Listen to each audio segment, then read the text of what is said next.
सुप्रभात बच्चों। आज की कक्षा में आप सभी का हार्दिक अभिनंदन है। बच्चों, हमने इसके पूर्व की कक्षा में समय कविता को पढ़ा और समय के महत्व से अवगत हुए। बच्चों, आप सभी को विदित है कि समय हमारे लिए कितना अधिक मूल्यवान है। बस हम कई बार उसका सदुपयोग नहीं कर पाते हैं, आज के काम को कल पर छोड़ देते हैं। बच्चों, अभी हम सबको अपनी चेतना को जगानी होगी और ध्यान रखना होगा कि समय का हम किन किन कार्यों में और किस तरह से सदुपयोग करें। चलिए अब हम काव्य पाठ करते हैं कवि राम गोपाल वर्मा जी द्वारा रचित समय कविता का। कितना भी प्रयत्न करो पर समय नहीं रुकता है, भीषण आंधी तूफान आगे समय नहीं झुकता है। कितना भी प्रयत्न करो पर समय नहीं रुकता है, भीषण आंधी तूफान आगे समय नहीं झुकता है। हमें समय के साथ है चलना, हमें समय के साथ है चलना, समय साथ नहीं आता। एक बार जो पल बीता वह कभी हाथ नहीं आता। टूट डाल से पात गया जो पुनः कहाँ जुड़ता है। कितना भी प्रयत्न करो पर समय नहीं रुकता है, भीषण आंधी तूफान आगे समय नहीं झुकता है। हमें समय के साथ है चलना, समय साथ नहीं आता। एक बार जो पल बीता वह कभी हाथ नहीं आता। टूट डाल से पात गया जो पुनः कहाँ जुड़ता है। कितना भी प्रयत्न करो पर समय नहीं रुकता है। समय सदा बलवान रहा, हर कोई समय से हारा। जिसका समय से कदम मिला रहा समय उसी का प्यारा। समय से पहले जो सोचे जीवन में वही उठता है। कितना भी प्रयत्न करो पर समय नहीं रुकता है। समय सदा बलवान रहा, हर कोई समय से हारा। जिसका समय से कदम मिला रहा समय उसी का प्यारा। समय से पहले जो सोचे जीवन में वही उठता है। कितना भी प्रयत्न करो पर समय नहीं रुकता है। इतिहास सिखाता हमें समझना, इतिहास सिखाता हमें समझना। समय सिखाता चलना, जीवन हमको सिखलाता है कभी न दिशा बदलना। समय के दरिया में बहना जीवन एक मुक्ता है। कितना भी प्रयत्न करो पर समय नहीं रुकता है। भीषण आंधी तूफान आगे समय नहीं झुकता है। कितना भी प्रयत्न करो पर समय नहीं रुकता है। बच्चों, इन पंक्तियों का पहले आप भावार्थ समझ लीजिए। प्रयत्न, प्रयत्न अर्थात कोशिश। हम लाख कोशिश करें पर समय की गति को हम रोक नहीं सकते। भयंकर आंधी तूफान के आगे भी समय नहीं झुका है, अर्थात समय किसी से डरता नहीं है। समय की गति को भीषण आंधी तूफान भी नहीं रोक सकते हैं। हमें समय के साथ साथ चलना है। समय के साथ चलना अर्थात अपने प्रत्येक कार्यों को, प्रत्येक गतिविधि को निश्चित समय पर करते रहना ही समय के साथ चलना है। समय साथ नहीं आता। एक बार जो पल बीता, पल मतलब समय, क्षण, एक बार जो पल बीता वह कभी हाथ नहीं आता। टूट डाल से पात गया जो पुनः कहाँ जुड़ता है। बच्चों, आप सभी जानते हैं, आप इतने प्रबुद्ध हो गए हैं कि आपको पता है कि बीता हुआ समय कभी हमारे जीवन में लौट कर नहीं आता है और एक बार समय बीत जाने पर पछताने से भी कोई लाभ नहीं होता है। जिस प्रकार से डाली से टूटे हुए पत्ते को हम पुनः लाख प्रयत्न करके, लाख जतन करके भी हम जोड़ नहीं सकते हैं, उसी प्रकार से अनेकों प्रयत्न करने पर भी हम अपने बीते हुए समय को वापस नहीं ले आ सकते हैं। समय की गति निरंतर चलती जा रही है। समय सदा बलवान रहा, हर कोई समय से हारा। हम कब समय से हार जाते हैं? जब हम समय की महत्ता को समझ नहीं पाते हैं और आज के कार्य को कल के ऊपर छोड़ देते हैं। जिन व्यक्तियों ने, जिन महापुरुषों ने या जिनका नाम इतिहास में आज भी अमर है, आदर के साथ लिया जा रहा है, उन सभी ने अपने समय के महत्व को समझा, समय की कीमत को समझा, समय के साथ कदम से कदम मिलाकर वे चले। इसीलिए जीवन में आज वे आगे बढ़े और हम उनकी कहानियां पढ़कर, उनके प्रेरणा स्रोत दृष्टांत पढ़कर लाभान्वित हो रहे हैं, उनसे सीख रहे हैं कि हमें क्या करना चाहिए। इतिहास सिखाता हमें समझना। इतिहास अर्थात बीता हुआ कल। बीता हुआ कल अपने उदाहरण के द्वारा हमें क्या सिखाता है कि हमें अपने समय को किस प्रकार से उसका सदुपयोग करना चाहिए। जीवन हमको सिखलाता है कभी न दिशा बदलना और अपने समय के साथ साथ हमें निश्चित समय पर अपने लक्ष्य को भी तय कर लेना चाहिए कि हम जीवन में क्या करना चाह रहे हैं और अपने लक्ष्य को की पूर्ति के लिए हमारे पास जो विद्यार्थी जीवन की अवधि है उसमें समय का सदुपयोग हम किस प्रकार से करें। बच्चों, इन पंक्तियों को आप ध्यान से सुनिए और केवल सुनना ही नहीं है, उसको समझना भी है कि कवि ने समय शीर्षक के माध्यम से हमें कितनी बड़ी सीख दी है। जीवन हमें क्या सिखाता है कि हमें अपने लक्ष्य को निर्धारित कर लेना चाहिए और एक निश्चित समय में, विद्यार्थी के जीवन को कहा जाता है गोल्डन पीरियड ऑफ लाइफ। यह जीवन का स्वर्णिम समय है। इस समय आपको कोई चिंता नहीं है कि आपको जीविकोपार्जन कहाँ से करना है, आपके खाने के, रहने की, पढ़ने की व्यवस्था कहाँ से करनी है, कोई चिंता नहीं है। यह चिंता आपके अभिभावकों के ऊपर है। आपको क्या सोचना है कि जीवन में आप क्या बनना चाह रहे हैं, आपका लक्ष्य क्या है और इसकी पूर्ति कैसे हो सकती है अगर हम अपने समय का सदुपयोग करें, अपने कार्यों को, गतिविधियों को निश्चित समय पर पूर्ण करें। समय के दरिया में बहना जीवन एक मुक्ता है। मुक्ता अर्थात मोती। हमारे जीवन को मोती के समान कीमती का माना गया है कि इस अमूल्य जीवन को हम अगर समय का पालन न करते हुए इस जीवन को खो देंगे तो फिर वापस यह जीवन भी हमें मिलने वाला नहीं है। तो बच्चों, आप ध्यान रखिए कि इस पाठ से आप अपने जीवन में आज के बाद से समय का दुरुपयोग नहीं करेंगे और उसका सदुपयोग करेंगे। आगे की पंक्तियों को देखिए।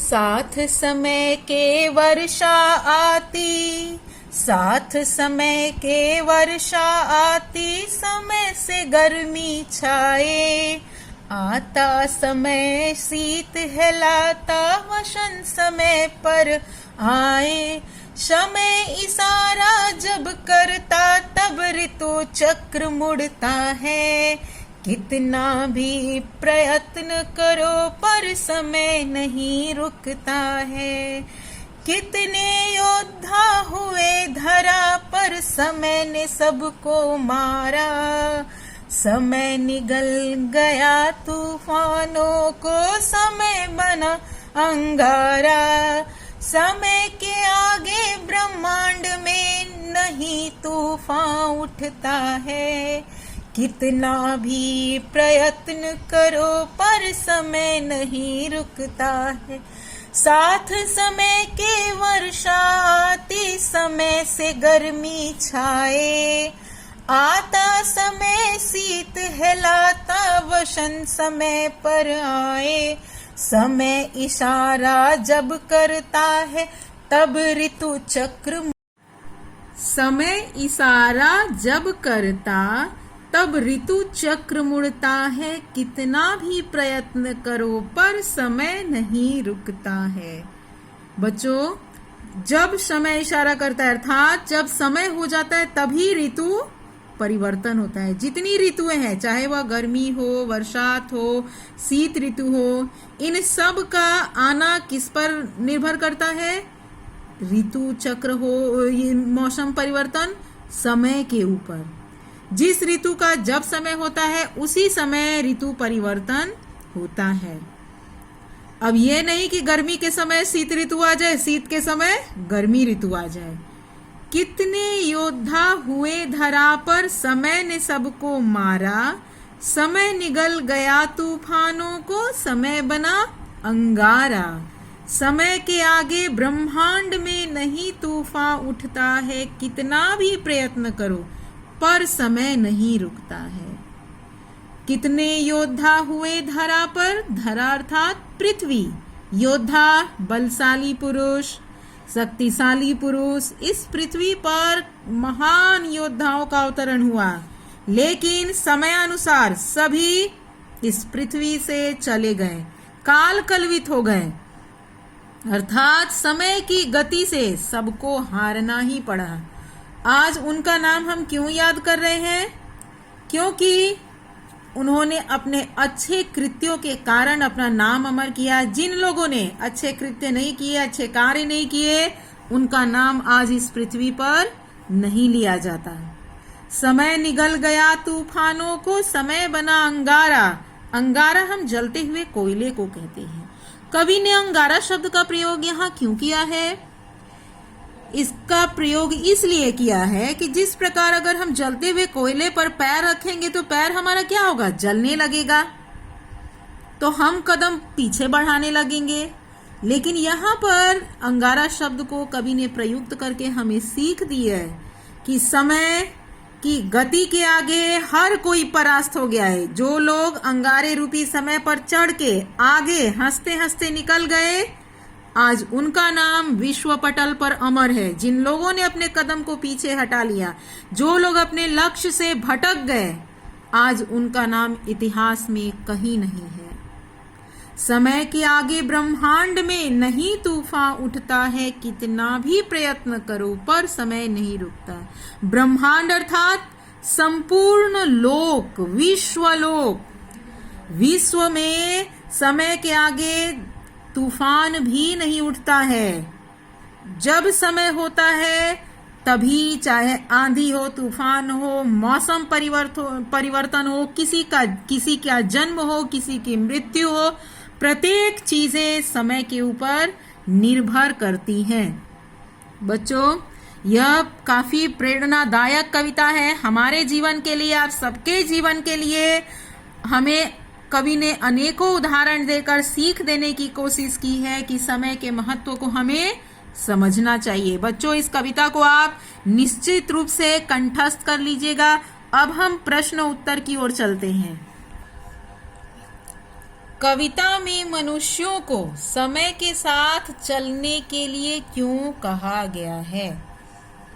बच्चों, कविता में मनुष्यों को समय के साथ चलने के लिए क्यों कहा गया है? क्योंकि जो लोग समय के साथ चलते हैं, समय उनके लिए प्यारा बनता है। जो समय के साथ चले वो समय के प्यारे बन गए, अर्थात उन्होंने अपने जीवन में सफलता को प्राप्त कर लिया। प्रकृति भी समय के अनुसार चलती है, स्पष्ट कीजिए। ये तो आप लोगों को अभी अभी बताया गया कि ऋतु परिवर्तन हो, चाहे जो भी हो, जितनी ऋतुओं का आना जाना हो, तूफान का उठना हो, ये सारी चीजें किस पर निर्भर करती है? समय चक्र पर। जब समय इशारा करता है तो प्रकृति में परिवर्तन अपने आप स्वतः दिखाई देते हैं।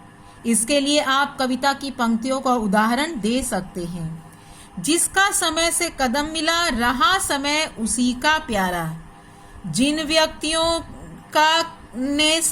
व्यक्तियों ने समय के साथ कदम मिलाकर चलना सीखा, अपने प्रत्येक गतिविधियों को, कार्यों को निश्चित समय पर पूरा किया, समय का वही प्यारा बन गया।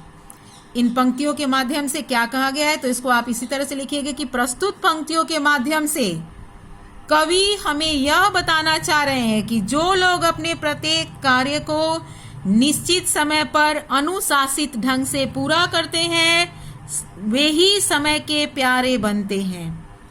कविता के माध्यम से कवि क्या संदेश देना चाहते हैं, तो आप इसको ऐसे लिखिएगा। प्रस्तुत कविता समय के माध्यम से कवि डॉक्टर राम गोपाल वर्मा जी हमें यह संदेश देना चाहते हैं कि प्रकृति की प्रत्येक चीजें, चाहे समस्त जीव जंतु, सभी समय के आगे अपना सिर झुकाते हैं और प्रत्येक चीजें समय के इशारे पर चलती हैं।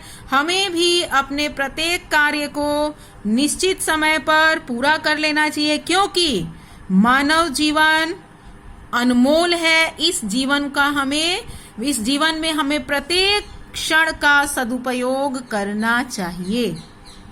प्रश्न संख्या 5, कविता की पंक्तियां पूरी कीजिए। इतिहास सिखाता हमें समझना, समय सिखाता चलना, जीवन हमको सिखलाता है कभी न दिशा बदलना, समय के दरिया में बहना जीवन एक मुक्ता है। कितना भी प्रयत्न करो पर समय नहीं रुकता है। तो इस तरह से आप इन पंक्तियों को कीजिएगा। आपको अपनी उत्तर पुस्तिका में प्रश्न संख्या 1 से 4 तक ही करना है, इसको केवल पुस्तक में रहने दीजिएगा। प्रश्न संख्या 6 को भी पुस्तक में करना है, अपनी कॉपी में इसको मत लिखिएगा। सही और गलत का निशान। प्रयत्न करने पर समय रुक सकता है, बिल्कुल गलत। जो पत्ता एक बार डाल से टूट गया फिर वह नहीं जुड़ता है, सही है। भीषण आंधी तूफान के आगे समय झुकता है, गलत उत्तर है। प्रकृति भी समय के अनुसार चलती है, सही है। समय सबसे ज्यादा बलवान है, बिल्कुल सही है। बच्चों, प्रश्न संख्या 1 से 6। अब आप बातचीत के प्रश्नों को देखिए। जीवन को मोती क्यों कहा गया है? बच्चों, हमने कविता में पढ़ा कि जीवन एक मुक्ता है। जीवन को मोती कहने से कवि का क्या तात्पर्य है? जीवन की मोती अर्थात मूल्यवान वस्तु।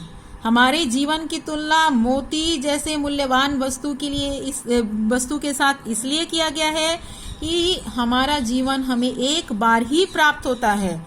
अतः इस अनमोल जीवन का हम किस प्रकार से सदुपयोग करें, किस प्रकार से अनुशासित ढंग से रहते हुए हम अपने जीवन में प्रत्येक कार्यों को निश्चित समय पर करते जाएं। क्या पूरा ब्रह्मांड समय के अनुसार चल रहा है? तो ये भी आपको पता है कि हाँ, संपूर्ण ब्रह्मांड समय के इशारे पर ही चल रहा है। इसके लिए आप प्रकृति वाला उदाहरण देंगे कि जब समय इशारा करता है तो ऋतुओं का परिवर्तन होता है। इस पृथ्वी पर आंधी तूफान भी समय के इशारे पर ही उठता है।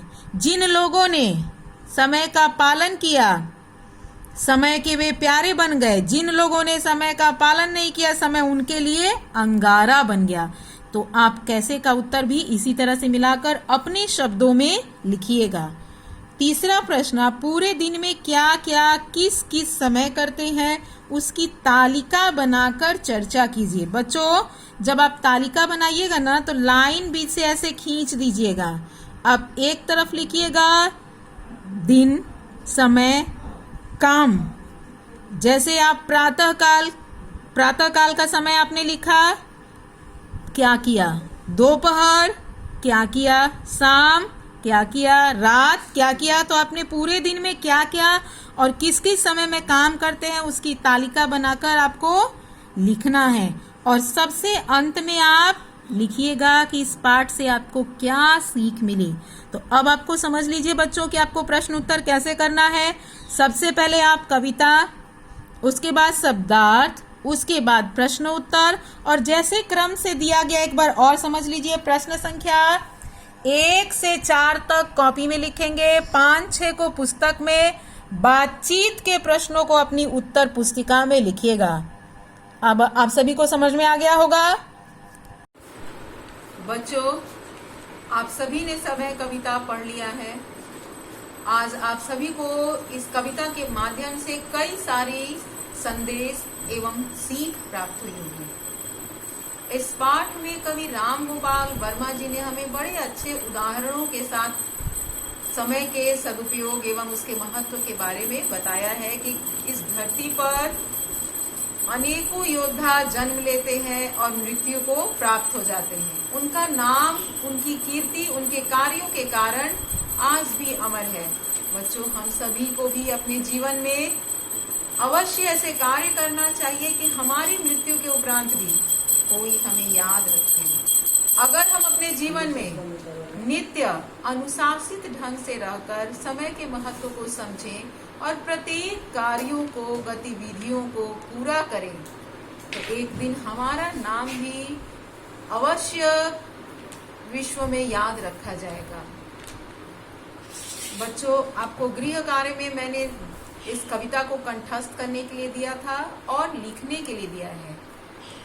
अब मैं आपको और भी कुछ गृह कार्य दे रही हूँ। आप समय पर आधारित दोहे अथवा समय पर आधारित सुविचारों का संकलन कर उसे उत्तर पुस्तिका में लिखिएगा। मैं आज की कक्षा समापन से पूर्व कुछ दोहे प्रस्तुत कर रही हूँ। समय लाभ सम लाभ नहीं, समय लाभ सम लाभ नहीं, समय चूक नहीं चूक। अर्थात समय का लाभ उठाने से बड़ा कोई लाभ नहीं है और समय को चूक जाने से बड़ा भी कोई समय नहीं है। एक बार जो समय बीत जाता है, हमारे लाख प्रयत्न करने पर भी वह वापस हमारे जीवन में लौटकर नहीं आता। मंजिल उसको प्राप्त है, मंजिल उसको प्राप्त है जो करता रहे प्रयास। मंजिल उसको प्राप्त है जो करता रहे प्रयास। समय उसी का साथ दे जिसको है विश्वास। बच्चों, इसी तरह की आप उच्च विचारक और प्रेरणा स्रोत दोहों या सुविचारों का संकलन कर अपनी उत्तर पुस्तिका में लिखिएगा। धन्यवाद।